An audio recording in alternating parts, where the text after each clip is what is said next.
नमस्कार. आज नागपूरला 3-4 गोष्टींसाठी खरं तर मी आले. एक तर अनिल बाबूंबरोबर काही कार्यक्रम ठरलेले आहेत प्रचाराचे, पहिला मुद्दा. त्याच्यानंतर सुनील केदारांच्याकडे कंडोलन्स व्हिजिट आणि त्यानंतर मनोहर साहेबांकडे जे आमच्या कौटुंबिक संबंध असलेले अनेक वर्षाचे त्यांच्याकडेही लग्न आहे. त्यामुळे ह्या 3-4 गोष्टींसाठी आज मी नागपूरला आलेले आहे. रात्री मी आज परत येईन. तुम्हाला काय विचारायचं?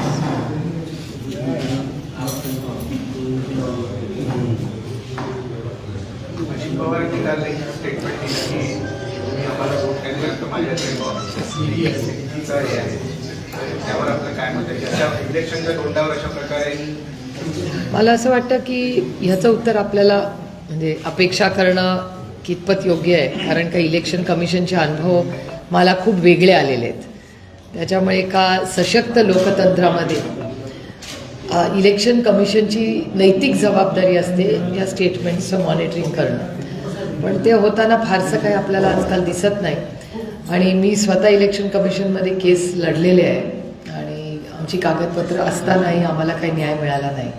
त्यानंतर आम्ही आता सुप्रीम कोर्टात लढतो आहे. पण हे दुर्दैव आहे की एका सशक्त लोकतंत्रामध्ये इलेक्शन कमिशनबद्दल आस्था, श्रद्धा, विश्वास हा असलाच पाहिजे. पण गेल्या काही वर्षांमध्ये दुर्दैवाने त्याच्यात समाजामध्ये असेल, वर्तमानपत्रात असेल, ह्याच्यात कुठेतरी एक अस्वस्थता ही जाणवते. म्हणजे येणारे अग्रलेख असतील, तुमच्याकडचं रिपोर्टिंग असेल किंवा समाजात होणारी चर्चा असेल, त्याच्यामुळे एका सशक्त लोकशाहीसाठी हे थोडंसं घातक आहे. असा एक त्यांच्याबद्दलचा संभ्रम समाजात आपल्याला सगळ्यांना दिसतो. मंत्री पंकजा मुंडे यांच्या सिव्हिल सहायकाच्या पत्नीने जे आत्महत्या केलेली समजत आहे आणि सिव्हिल सहायक जे संपर्क कक्षाच्या बाहेर आहे, घरच्यांचं म्हणणं आहे की ती आत्महत्याने ती हत्या आहे, असं म्हणता येतं. याचं उत्तर तुम्ही आत्ता माननीय मुख्यमंत्र्यांनाच भेटून आलाय ना, त्यांनाच विचारायला लागेल ना, कारण का गृहमंत्र्यांकडूनच आपल्याला उत्तर मिळेल याचं. कारण का ही घटना जर झाली असेल तर त्याची इन्क्वायरी होईल. त्या इन्क्वायरीतूनच कळेल आपल्याला नक्की काय झालंय ते. सामनाच्या रोखोकमध्ये म्हटलं आहे की लोकशाही वाचवण्यासाठी निवडणुकांवर बहिष्कार घालणे हाच एक मार्ग पर्याय आहे. असं आहे की मी मगाशी म्हणले तसं की एक अस्वस्थता किंवा लोकांच्या मनामध्ये जो अविश्वास हा असा वाटतोय सगळ्यांना, तो घातक आहे. आणि त्याच्यामुळे ती एक भूमिका, एक विचार त्यांनी मांडलेला आहे आणि ह्याची चर्चा म्हणजे तो एक वर्तमानपत्रात त्यांनी त्यांचं मत मांडलेलं आहे. आणि एका सशक्त लोकशाहीमध्ये प्रत्येकाला आपलं मत मांडण्याचा अधिकार आहे.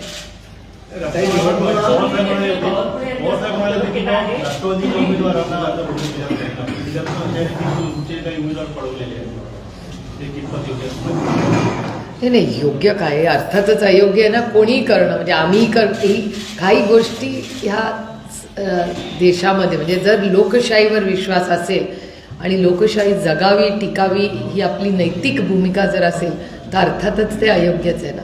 आणि मला असं वाटतं की ह्या घटना, ह्या लोकशाहीमध्ये ही जी नवीन ट्रेंड जो आलेला आहे हा अतिशय दुर्दैवी आहे आणि हे सस्टेनेबल मॉडेल नाही आहे. आणि राज्याच्या आणि तुमच्या आणि माझ्या ज्या स्वातंत्र्यासाठी आपल्या अनेक पिढ्यांनी एवढं मोठं योगदान केलं, एवढा इंग्रजांच्या विरोधात एवढा मोठा लढा उभा केला, त्याला 75 वर्षानंतर तडा जातोय का अशी एक भीती समाजामध्ये आणि तुमच्या ह्या प्रश्नांमधूनही जाणवते.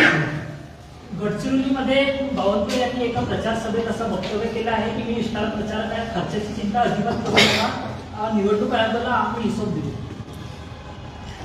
त्या प्रश्नातच माझं उत्तर आहे. तुम्ही बघा, मला नागपूरला आल्यावर जे प्रश्न विचारले ते सगळे इलेक्शन कमिशनच्याच आजूबाजू फिरत आहेत. म्हणजे हे मला आजपर्यंत इलेक्शन कमिशनवर एवढे प्रश्न कधीच बोलेले, हेच तर चिंताजनक आहे. हेच तर मी म्हणते की जर समाजातल्या सगळ्याच घटकांना एक अविश्वास इलेक्शन कमिशनच्या बाबतीत वाटत असेल तर हे किती घातक आहे. एका सशक्त लोकशाहीमध्ये कोणी सत्तेमध्ये असू दे, एक लोकशाहीसाठी हे घातक आहे. अनिल बाबू देशमुख अनुपस्थित आहे आज आणि अनिल बाबू देशमुख यांच्या घरात गृहकलह सुरू अशा बातम्या येत आहेत. त्यात सत्यता ते दोघंच सांगू शकतील. सलील देशमुख आणि अनिल देशमुख यांच्या उमेदवारीवरून निवडणुकीच्या वेळेस विधानसभेच्याही कलह झाला होता, अशाही काही बातम्या येत आहेत. या संदर्भात तुमची माहिती काय, तुम्ही काय मध्यस्थी करणार आहात? कुछ तो लोग कहेंगे, लोगों का काम है कहना. त्यामुळे अशा गोष्टी होत राहतात. मला असं वाटतं की अनेक वेळा ज्या गोष्टी घडत नाहीत त्याही कधी कधी आम्हाला बाहेर कानावर येतात. कधी त्या आमच्या बाजूनी असतात, आम्हाला आवडतात. आमच्या विरोधात असल्या तर मग त्या वाटत आहेत, किंवा विरोधकांच्या बाबतीत अशा आल्या तर आम्हाला गंमत वाटते. त्याच्यामुळे ते आपल्यावर जोपर्यंत शिकत नाही त्याच्यावर आपण ते गॉसिप असू दे, सत्य असू दे, ती मजा येते. त्याच्यामुळे ह्या गोष्टी होत राहतात. पण मी अतिशय जबाबदारीने तुम्हाला सांगू इच्छिते. एक तर अनिल बाबू पुढे प्रचाराला गेले तर मी जाणार आहे. आणि दुसरं, सलील काल मला मुंबईमध्ये भेटलेही. काल एक कौटुंबिक सोहळ्यासाठी ते मुंबईला गेलेत, काल आणि आज. आणि मला असं वाटतं की घरात काय झालं आहे का नाही झालं आहे, मला असं वाटतं तो कुठल्याही, म्हणजे अनिल बाबूंच्याच नाही, कुणाच्याही घरात आम्ही सगळ्यांनी जे आम्ही राजकारणातून, आम्हाला तो अधिकारच नाही.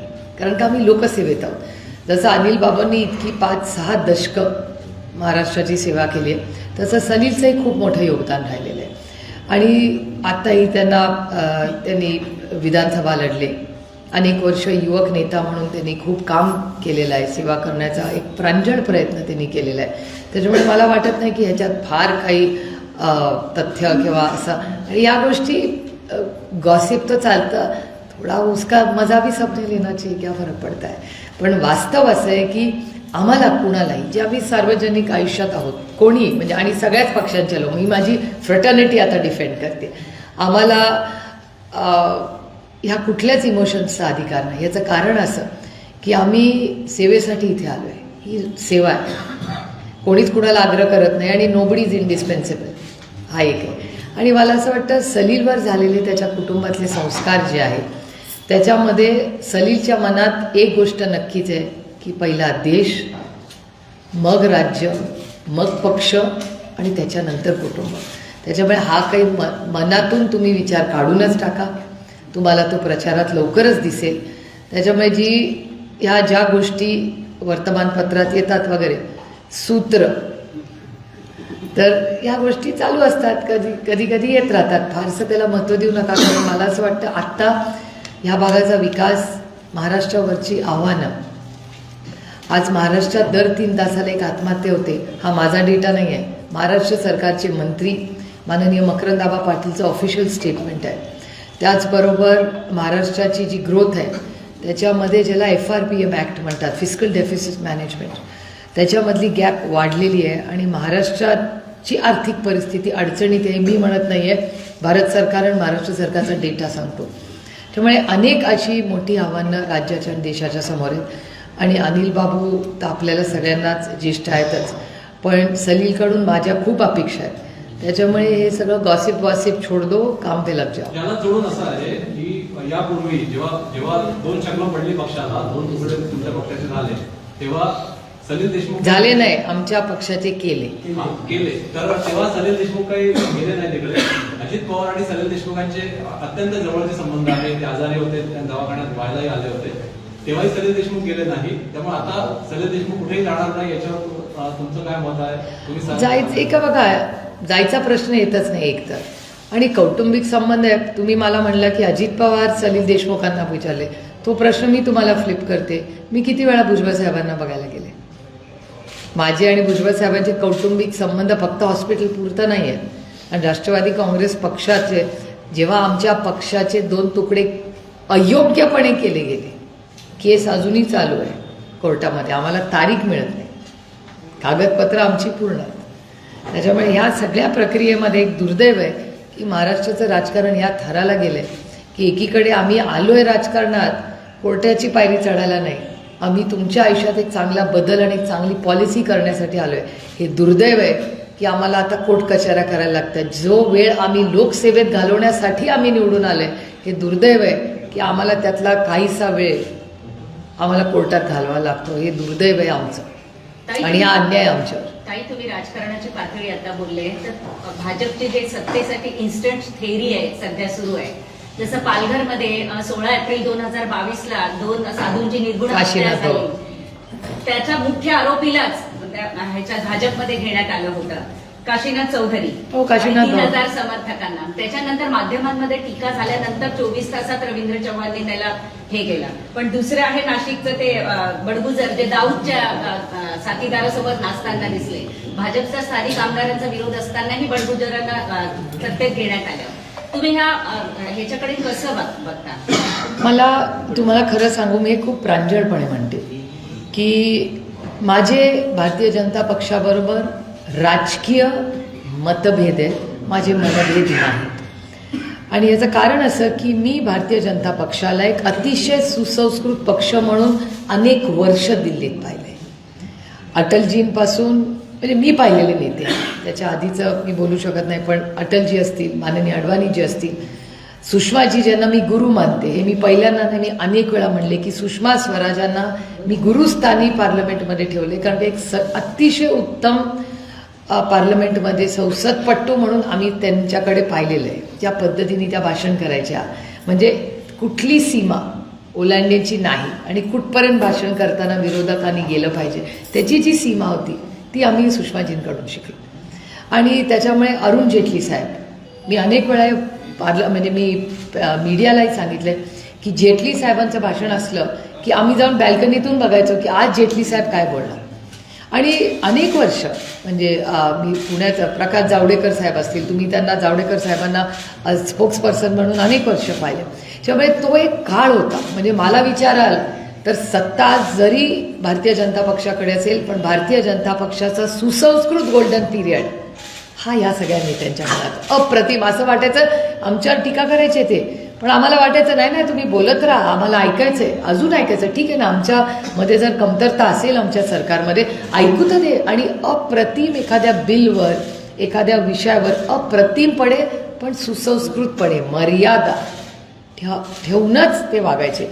आणि गंमत अशी आहे ह्या म्हणजे तुमच्या प्रश्नातच खरं तर माझं सगळं उत्तर आहे की ज्याच्यामुळे आम्हाला काँग्रेसमुक्त भारत असं करायचं झालं तर आज भारतीय जनता पक्षामध्ये काँग्रेसीकरण झालेलंच आहे ना. म्हणजे तुम्ही काशीनाथ भाऊंचं उदाहरण झालं, तुम्ही त्यांना गुन्हेगार समजता, मी काशीनाथ भाऊंना ते कालही गुन्हेगार समजत नव्हते, आजही नाही आणि उद्याही नाही. याचं कारण असं की महाविकास आघाडीचं सरकार होतं, त्यावेळीच काशीनाथ भाऊंवर ह्याच भारतीय जनता पक्षाने रान पेटवलं होतं त्यांच्या विरोधात. त्यांना अटक करा, केवढी मोठी आंदोलनं केली होती. आणि मग त्याच माणसाला तुम्ही पक्षात घेता.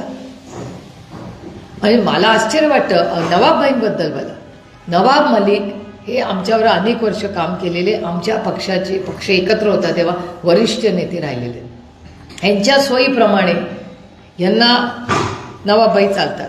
आणि नवाबबाईंवर मुंबईची जबाबदारी टाकल्यावर ह्यांना नवाबबाई चालत नाहीत. हा कुठला न्याय आहे?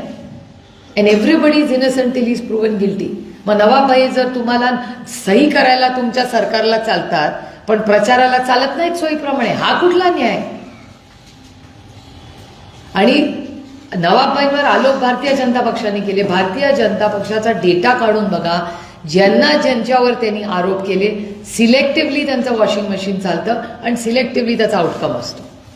म्हणजे त्यांना जेव्हा सोयीचं असतं तेव्हा वॉशिंग मशीनमधून सगळं विसरून झालं होतं, त्यांना सिलेक्टिव्हली ते वॉशिंग मशीन चालतं आणि त्याच्यातून पण कॅटेगरी ABC असते. इलेक्शन आलं की परत त्यांचे बदल होतात.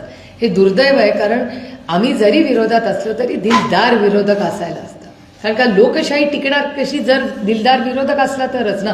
जसं माझी बोलायची ताकद आहे तशी मला ऐकायची ताकद ठेवली पाहिजे ना.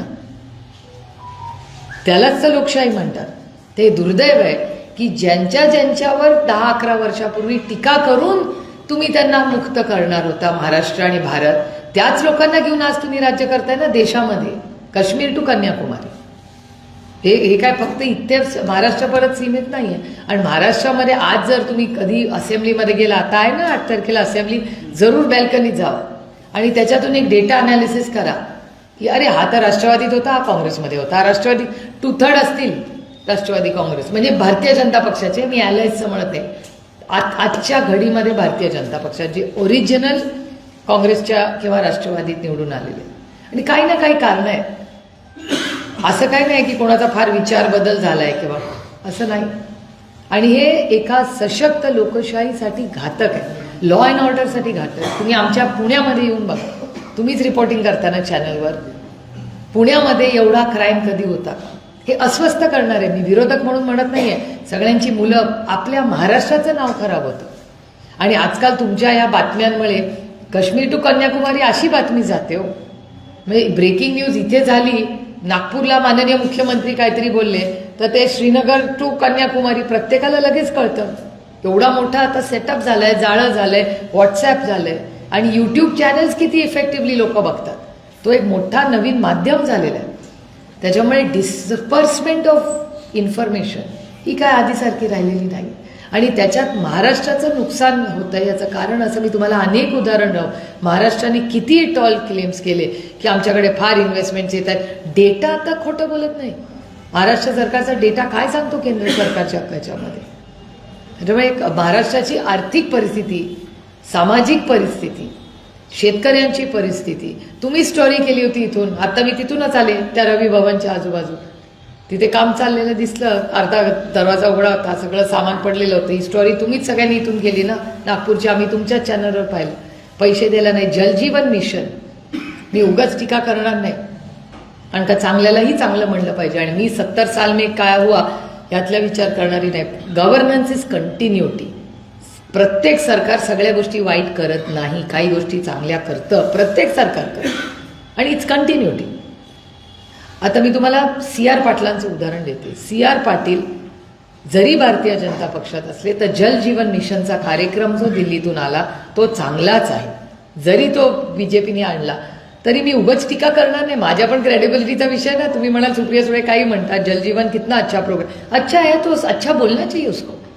पण प्रॉब्लेम कुठे आला? इम्प्लिमेंटेशनमध्ये. महाराष्ट्रामध्ये तुम्हालाही हा अनुभव असेल, तुमच्याही चॅनल्सनी त्याचं सगळ्याचं रिपोर्टिंग केलंय की जल जीवन मिशनमध्ये प्रचंड भ्रष्टाचार झालाय. हा प्रत्येक आमदार खासदार म्हणतो. मग आम्ही जेव्हा हा मुद्दा संसदेत मांडतो, कारण का 50% निधी केंद्र सरकारकडून येतं, काय सांगितलं CR पाटलांनी? मी इन्क्वायरी लावतो. मी आभार मानते केंद्र सरकारच्या अशा बाबतीत, कारण का जल जीवन मिशन महाराष्ट्रामध्ये इफेक्टिव्हली इम्प्लिमेंटेशन झालेलं नाही. हर घर जल आलंय का? किती करोड रुपयाचा चुराडा झाला? याचा अकाउंटेबिलिटी कोण देणार? याचा ऑडिट केलंय का कोणी? भाषणं करताना फार चांगलं वाटतं ऐकायला, पण ग्राउंड रियालिटी काय? इन्फ्रास्ट्रक्चर प्रोजेक्ट्स, या सरकारला फक्त बिग इन्फ्रास्ट्रक्चर प्रोजेक्ट्स पाहिजे. आज राजकारण काय परिस्थिती आहे? शिक्षणाची, आरोग्याची, क्राईमची, इन्व्हेस्टमेंटची. कोण घेणार या सगळ्याची जबाबदारी? शिक्षक आत्महत्या करतायत. जे जलजीवन मिशनमध्ये काम करणाऱ्या लोकांच्या पैसे वेळेवर आले नाही. ह्याचं आत्मचिंतन सरकारने केलं पाहिजे ना. सरकार म्हणजे नुसता लाल दिवा नाही हो, त्याच्या पुढे जाऊन जबाबदारी असती, सेवा आहे. मॅडम, सामाजिक न्याय विभागाचे मुख्य आयुक्त डॉक्टर हर्षदीप कांबळे यांनी नुकताच एक GR काढलेला आहे आणि त्यामध्ये जवळपास 20 वर्षापासून जे अत्याचारग्रस्त होते त्यांना आज त्यांची भरपाई मिळायला मार्ग मोकळे झालेला आहे, ज्या काळात तुमची सत्ता होती. तर याबद्दल आपण काय सांगाल? नाही, जर लोकांना न्याय मिळणार असेल तर आपण त्याचं स्वागतच केलं पाहिजे. पण नक्की त्याचा GR काय त्याच्या मागे नक्की आहे ह्याचा अभ्यास करायला पाहिजे. कारण का ते हेडलाईननी उपयोग नाही. कारण का अनेक वेळा महाराष्ट्र सरकार हेडलाईन्स करतं, इम्प्लिमेंटेशनला प्रॉब्लेम्स येतात. मी तुम्हाला 10 उदाहरणं पॉलिसी लेवलला देऊ शकते. Jal Jeevan mission is the best example. इम्प्लिमेंटेशनला केवढ्या गॅप्स आहेत आणि एवढे बिग तिकीट प्रोजेक्ट्स असतात त्यांचे, पण ग्राउंडला काय परिस्थिती आहे महाराष्ट्र सरकारची? आता एवढा आनंदाचा शिधा, काय झालं त्या शिध्याचं इलेक्शन झाल्यावर? का नाही तो दिला गेला गरीब कष्ट करणाऱ्यांना? का नाही वेळेवर ST SCच्या स्कॉलरशिप्स मुलांना पोचत आहेत? त्यांनी आठवत एक कार्यक्रम केला होता, सगळ्या जिल्हा परिषदच्या शाळात सुधारणा करू. किती शाळा खरंच सुधारल्या? त्याचं ऑडिट केलंय कोणी? तुम्हाला आठवत असेल 10 वर्षापूर्वी यांचं सरकार आल्यावर सगळीकडे टॉयलेट, शौचालय करणार आम्ही. किती झाली, किती त्याच्यातली ऑपरेशनल, त्याचं ऑडिट कोणी केलंय का कधी? त्याच्यामुळे ते ऐकायला खूप बरं वाटतं तो डेटा जेव्हा फेकला जातो तुमच्याकडे, पण फॅक्च्युअल ग्राउंडवर खरंच तेवढे बदल झालेत का हे बघा. मॅडम, एक प्रश्न असा आहे, तुमच्यावरती विरोधी पक्षाकडून अशी नेहमी टीका केली जाते, काही प्रमाणात खिल्ली उडवली जाते. तुमचा पक्ष हा 3.5 जिल्ह्यांचा पक्ष आहे. हे काही सत्य नाही आहे. पुसद पासून सिरोंचा पासून सगळीकडे पवार साहेबांचे कार्यकर्ते सगळीकडे आहे, जे आता तुम्हाला सोडून दुसऱ्या पक्षात गेले, मंत्री झाले, राज्यमंत्री झाले. हे सगळं असताना विदर्भामध्ये पहिले जे 10 प्रश्न आहेत ते ना आमच्या इकडच्या लोक काही घेत नाहीत किंवा संसदेत पोहोचवत नाहीत. 10 प्रश्नाच्या हत्तींचा इथे मोठा उपद्व्याप आहे. हत्तींनी जवळपास 10-12 जणांना दर महिन्याला मृत्यू होतो. गेल्या 10 वर्षात 500 पेक्षा जास्त वाघाच्या हल्ल्यात लोक मरण पावले आहेत. बिबट्यांचे हल्ले नाशिकमध्ये चर्चेचा विषय आहे. भरडे शिरूरला पण आमचे अमोल कोल्हेने आमच्याकडे धान भरडे केलं जातं. FCI धान भरडे करते. छत्तीसगड मधला खराब तांदूळ आणला जातो, तो सर्वसामान्य जनतेमध्ये जातो. हे सगळे प्रश्न जे आहेत तुमच्या पक्षाच्या वतीनं फार काही विदर्भातले 10 प्रश्न जर काढले, तुमच्या पक्षाच्या वतीनं फार काही उचलले गेले असं काही दिसत नाही. त्यामुळे आता झालं गेलं जाऊ द्या, पण तुमच्या पक्षाच्या वतीनं विदर्भातले जे 10 महत्वाचे प्रश्न आहेत बांबू पासून वाघापर्यंत, त्या संदर्भात तुमचा पक्ष कसा आगामी काळामध्ये? एक तर आमचे वर्ध्याचे जे खासदार आहेत ते बऱ्याच ह्या गोष्टीबद्दल बोललेले आहेत. जर तुम्ही अमरदानांची भाषणं काढली पार्लमेंटमधली तर तो रेफरन्स तुम्हाला त्याच्यात नक्कीच मिळेल. आणि तुम्ही जर मला 10 प्रश्न काढून देऊ शकला जे तुम्हाला वाटतात की हे विदर्भाचे आहेत, तर मला असं वाटतं की पार्लमेंटमध्ये इलेक्शन टू इलेक्शन मतभेद जरूर असावे. ते असलेच पाहिजेत लोकशाही टिकवण्यासाठी. पण एकदा निवडून आल्यानंतर आम्ही 48 खासदार महाराष्ट्राचे खासदार म्हणून आम्ही लढलं पाहिजे. आणि अनेक वेळा होतंही असं. आमचा प्रयत्न असतो की आम्ही तर इंडिया अलायन्सवाले ते एकत्र उभं राहतोच. तर तुमचे जे 10 प्रश्न तुम्हाला वाटतात ते तुम्ही जर मला जरूर दिले, या पुढच्या 2 सेशन्स आहेत. एक डिसेंबरचं सेशन आहे, ते दुर्दैवाने या सरकारने खूप शॉर्ट केलेलं आहे, तेव्हा मला किती वेळ मिळेल माहिती नाही. त्यानंतर बजेट सेशन पण येईल. तर हे दोन्ही प्रश्न ह्या नाही तर बजेट सेशनमध्ये आम्ही मांडायची किंवा त्याचा फॉलोअप त्या मंत्रालयात घेऊ, हे राजी खुशी घेऊ. आणि आमचा पक्ष किती मोठा आहे छोटा आहे, ताकद येत जाते आणि जात जाते. गंमत अशी आहे की तुम्हाला हा प्रश्न विचारायची पण इच्छा होते. याचा अर्थ 3.5 असलो तरी नाणं अजून मार्केटमध्ये चालतंय. त्यामुळे मंत्री हसन मुश्रीफ यांचे एक वक्तव्य सध्या चर्चेला आलेलं आहे. ज्या वॉर्डात कमी मतं पडतील त्याच्यात घेत नाही, याला आपण कसा संविधानाच्या विरोधात आहे, पूर्णपणे संविधानाच्या विरोधात. हे सगळे प्रश्न तुम्ही जिथून आला तिथे का नाही विचारले? त्यांना विचारायला पाहिजेत ना, त्यांचे अलाईज आहेत.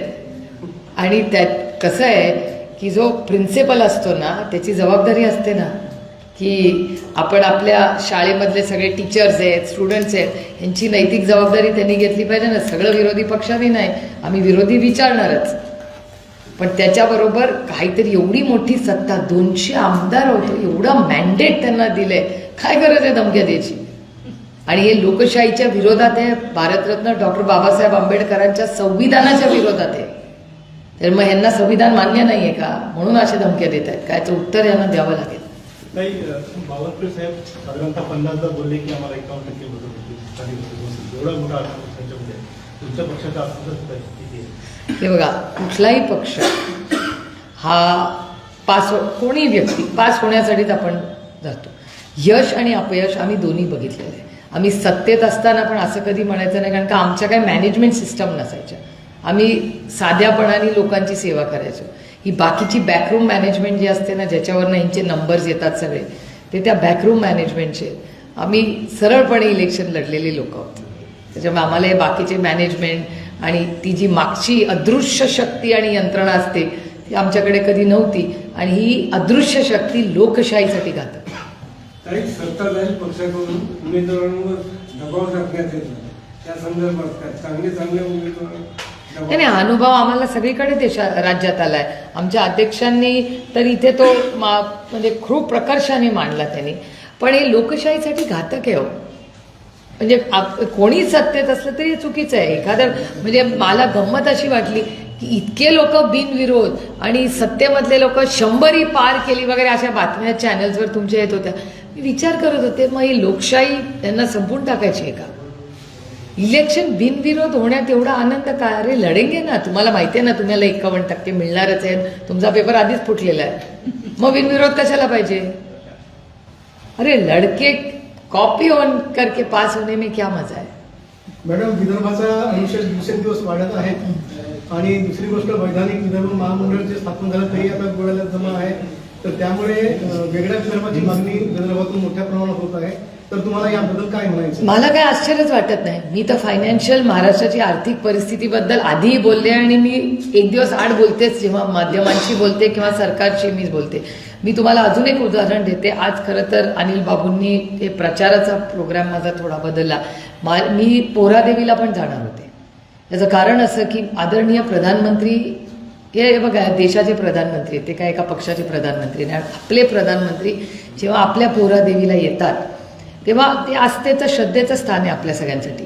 त्यांनी मला वाटतं 150 का 200 कोटी रुपयाचा तिथे रिडेव्हलपमेंट प्लॅन केला आणि का 350चा दिला आणि 150 कोटी हा पहिल्या टप्प्यात मिळणार होता.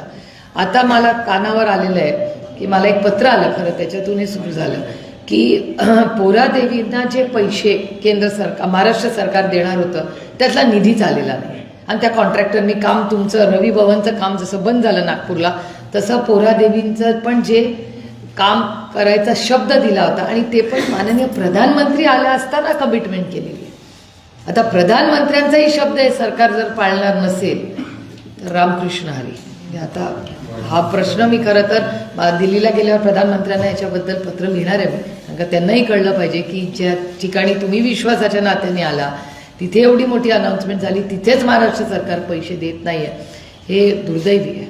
हे मनसेला महाविकास आघाडी काँग्रेस विरोध करते आणि याच्यासाठी आता पवार साहेब म्हणतात दिल्लीला जाणार आहे, तर काय आपल्याला काय वाटतं का विरोध आहे? मला असं वाटतं की म्हणजे साधारणपणे सगळीकडेच तसं होतं. तुम्ही बिहारलाही बघितलं असेल, भारतीय जनता पक्षाने अनेक मित्र पक्षांना एकत्र घेऊन मताचं विभाजन होऊ नये याच्यासाठी प्रयत्न केलेले आहेत आणि आता पुढे काय स्ट्रॅटेजी येईल, काय प्रस्ताव येतील हे पुढच्या एक 8-10 दिवसात खरं तर स्पष्ट होईल. पण काल अजितदादा पवारांचं एक स्टेटमेंट मी तुमच्याच चॅनलवर आज सकाळी पाहिलं.